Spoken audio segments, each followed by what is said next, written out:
Sonny! Sonny! Sure was a good dinner, Cora. What, Morris? I said it sure was a good dinner.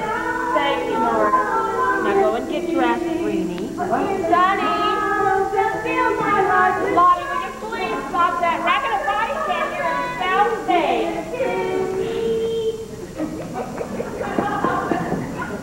Sonny, I said you've got to help me in the kitchen. Why can't Reenie? She cleared the table for me, and now she has to bathe and get ready for her party. I have to do everything around here. I think it's a shame. Cora always was jealous because I could play the piano and she couldn't.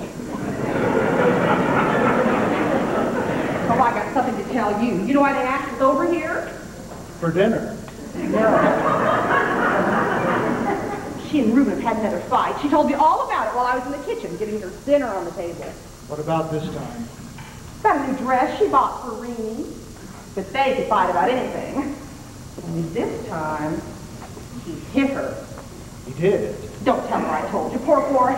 I guess maybe she has had a hard time with Reuben. Reuben walked out again? You guessed it. And you know what she wants to do now, honey? She wants to bring the kids over to Oklahoma City and live with us.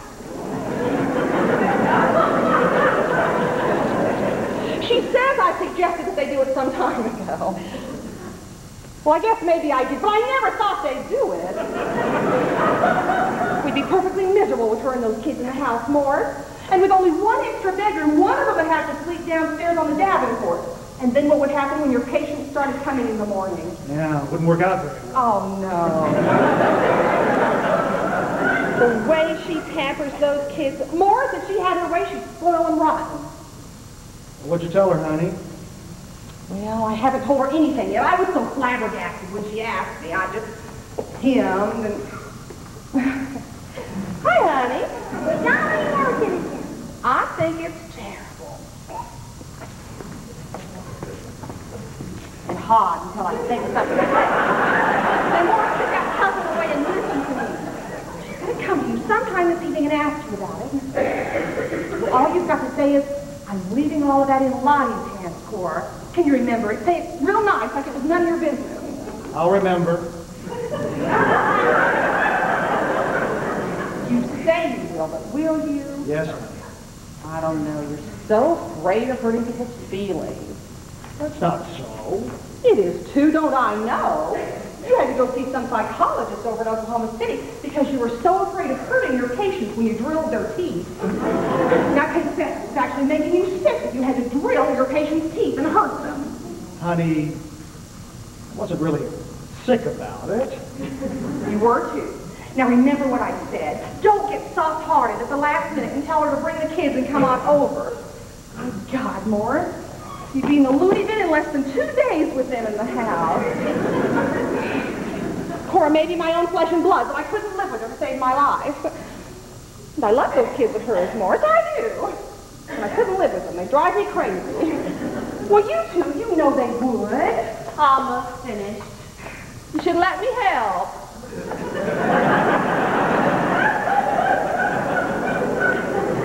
Cora said something to me about her getting a job at one of the big department stores over in Oklahoma City.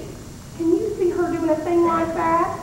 I can't. Cora, I said you wouldn't last 2 days at that kind of work. On your feet all day, taking people's baths. I don't know if I convinced her or not, but I gave her something to think about.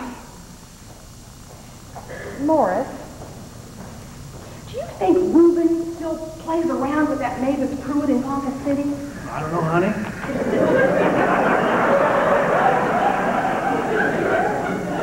You do, too. I'm telling you I don't. You men, you tell each other everything, and then you just want to protect each other. Wild horses and screaming ravens couldn't get you to talk. Well, whatever Reuben does like that is his business.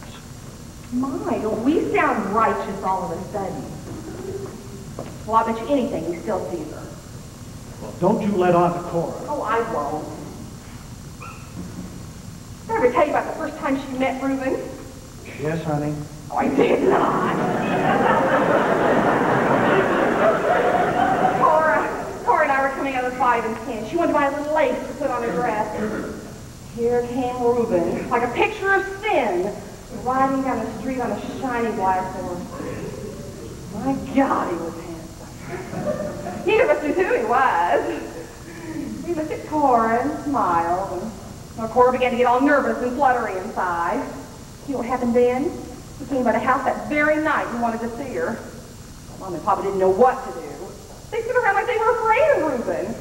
But Cora went out riding with him. He brought a buggy. Well, just 6 weeks later, they were married. Mom and Papa were worried sick. Oh, Reuben's people were all right, but they were ranchers, kind of wild. And Cora, only 17, not out of high school yet. Well, I think that's the reason Papa had a stroke, don't you, Morris? Maybe. Oh, Mom and Papa didn't know what to do. But Cora was no match for them when she wanted her own way. Well, I like Reuben. Well, I do too, honey. I'm not saying anything against him. And he's been a lot better husband than I ever thought he would. I'm glad I'm not married to him. I mean, worried to death all the time. I'm glad I'm married to a nice man I can trust.